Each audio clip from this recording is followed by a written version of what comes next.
Hello, hello, everybody. I am Dr. T&J Ramsey, the host of CTR Media Network TV, and this is powered by CTR Media Network. Today, we are on location. Yes, you see we are on location at the annual Flourish Homeschooling Conference, But today, I know you see this amazing young lady to my right, and we are speaking all things homeschooling. And for those of you who have an interest in homeschooling and want to know about different programs, different initiatives, what's really going on within the homeschooling community, we're going to be interviewing and sharing with you multiple different outlets so that you can think about it and pick and choose what you want to do.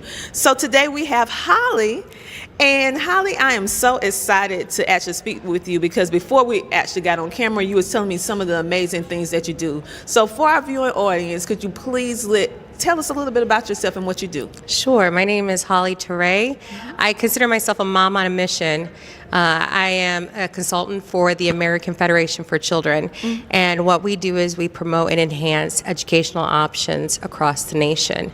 So here in Georgia, I help promote and advocate for all different types of educational settings, from charter to magnet to homeschool to public school, private school, you name it, because education is not one size fits all. Our children each have individual needs, and it's important that they are able to access an educational environment that is most conducive to meet those very specific needs. You know, that's very important, and I like the way that you have a variety of different things that you actually offer. So, in your opinion, what type of parent would be the type of parent that you would better be able to service, like a new-time homeschooling parent or maybe a veteran? What type of services could they look forward to? So, for me in particular, when I first meet a parent and they know that their child is not getting what they need in the traditional school setting, I first ask them to tell me about their child. And usually at that moment, their face lights up, or sometimes a few tears are shed. And they'll tell me about their child's specific learning needs, or if there's something going on in the school that they're not getting appropriately, what they need. It's just a plethora of things. But at the end of the day, what's very unifying for me and just all moms in general is the fact that we all just want what's best for our child. And from there, once I learn a little bit about their child and what they're looking for, then we can sit down and assess what is available to help meet those child's needs, and then what type of scholarship opportunities can get them that much closer to accessing those needs. And so that's where the advocacy element of this comes into it. But also a lot of education goes into it as well, because unfortunately, when it comes from your state house to the Capitol in D.C. to, anywhere, these aren't programs that they tend to really promote or put in front of parents. And I have a belief as to why that might be. So I'm out here every day just really educating parents and letting them know what's available for their child. So basically in homeschooling, we have two types of parents. We have traditionalists, and then we have some parents like myself who we are traditional, but we are willing to accept some type of assistance. So is there certain requirements, such as you mentioned scholarships? Yes. So what do a person have to do to be able to access this funding? Yes. Is it specifically for a certain demographic, a certain group of children that maybe needs special attention, or is it just for homeschoolers in general? So I will tell you, every state is different, okay? And but across the board, your typical scholarship opportunities, should they have them, would be one, your special needs scholarships. So those are for children who are on an IEP, an individualized education plan, or a 504 plan. And then how those scholarships are structured is typically it's a portion of how much the state sends to meet that child's education plan, and then you're able to take those dollars and then allocate them to, most times, a private setting. In addition to that, a lot of, now, I don't want to say a lot, some have also something called a tax credit scholarship.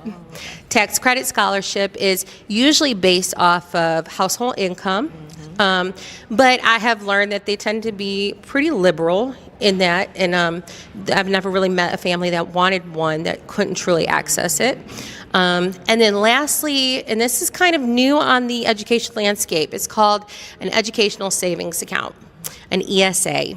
And actually here in Georgia, we just passed a piece of legislation. It's called the Georgia Promise Scholarship. And this bill, what it does, it's very similar to your health savings account. So when you have a health savings account, you go to CVS and you get like a Snickers bar or and a bottle of aspirin, and you swipe that HSA card, and it covers the aspirin, but it doesn't cover the Snickers bar. It's set up in the similar way. So families that have children that are zoned for the bottom 25% performing schools in the state of Georgia can access this scholarship. So they have to be in a public school setting. They can get $6,500 then to apply that towards private school tuition. But in addition to that, it can also be used for homeschooling curriculum. It can be used for technology for to support homeschooling or online schooling. It can be used even for speech therapy, occupational therapy, physical therapy if your child had those type of services in the public school setting. And as well as even a transportation reimbursement portion to it, considering you tend to lose busing if you leave the public school. So the whole goal for an ESA scholarship is for a parent to be able to really customize their education. But through the ESA options, this is where the homeschooling community comes in, okay? And so you're right. We do have some old school type families that they are just, and I respect their position. They said, we do not want the government in any way, shape, or form involved in our children's homeschooling education. But then you also have families that have sat down and they looked over how much it would cost them to be able to get the curriculum, get the computer, get the pencils and the paper, even just providing that additional meal every day. These are all these types of expenses. And then once they look at it, they go, I can't afford it. We're talking about, especially families, single moms or those that might have more complex needs in their children education that they have to meet. And so for those families, this is like the biggest gift they could get. This just opens that door for them. And so it's become a little, we got two camps. How does one find out more about what it is that you do? And then, of course, I know it's, when you think about programs, it's very specific on what type of person really qualifies. However, I'm so glad you shared all these different examples and you even broke it down very, very small so that we could really understand how wide, how vast, because most of the time when you're thinking about scholarships, you're not thinking about how vast it is. And this is a topic that is on homeschoolers' mind. Some saying yes, some saying no, But then I'm listening, I'm like, this could really be something that could really shift the dynamic of the education in a very positive way, because most of the time the reason why a child can't have access to something is because of funding. It's because of funding. Absolutely. Not because the parent don't care, not because the parent don't want them to have it. It's because they have more than one child. And they're trying to think, okay, this is how much we have to pay. We have to allot this amount of money for every student. And then what if you have a child that falls into a category that need more assistance than the other? And so I feel like this could bridge that gap with the programming that you guys are educating us on. Because first we need to be educated, because we get a little like, ooh, wait a minute. They're going to give us money, but what do we have to do, And so how can people get in contact with you or your organization to learn more so that they can be better informed, so that we as the homeschooling community can make better informed decisions and get our hands on some of this funding that could really help change our life and make our homeschooling journey easier? Yes, absolutely. I want to connect with your viewers. So you can find me at Georgians for School Choice all one word, @gmail.com. You can also find me on the American Federation for Children website under the Moms on a Mission tab. And there you'll see my own personal voucher story. I was a voucher kid from the inner city of Cleveland, Ohio, and that program changed the trajectory of my life. And there's some other moms on there as well that share their school choice testimony as well, and you can learn more. But yes, Georgians for School Choice @gmail.com. I'd love to connect with you. I can get you connected to some advocates in your state if you're not in Georgia, as well as at least get you the information to know what is available in your state and how to get started.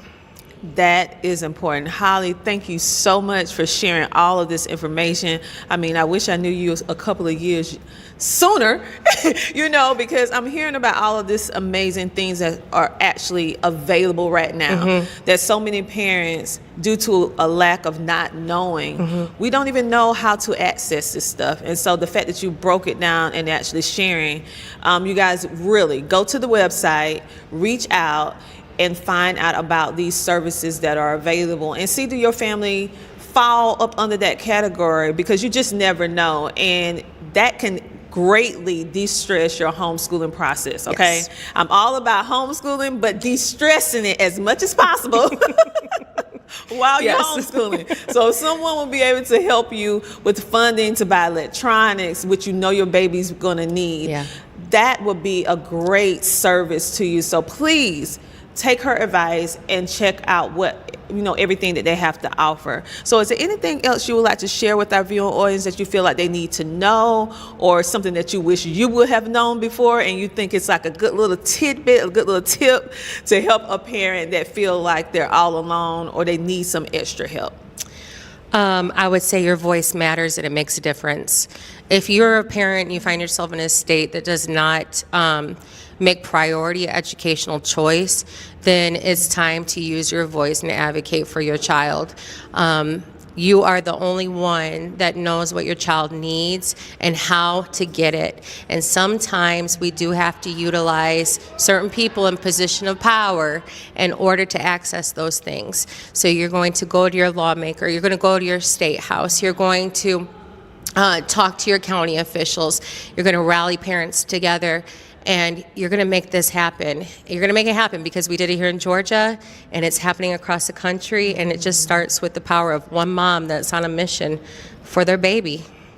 I love it. I love it. And so you guys, listen, we are live in full effect at the Flourish Homeschooling Conference here in Decatur, Georgia. I am going to be interviewing and sharing with you many stories from parents to educators, from business owners to ones that's actually helping us be able to homeschool our children in the best productive way possible, but de-stressing the process at the same time. You're going to get to know various different organizations that you may not had ever heard about before had not you watched these interviews. So we doing this in order to help you on your homeschooling journey, create the life that you want for your children, and they'll be able to have the access that they deserve to have. So on that note, Holly, thank you for being our guest. Thank you so much for having me. Thank you for sharing. You guys, her information is going to be in the description of this video, so make sure that you reach out, okay?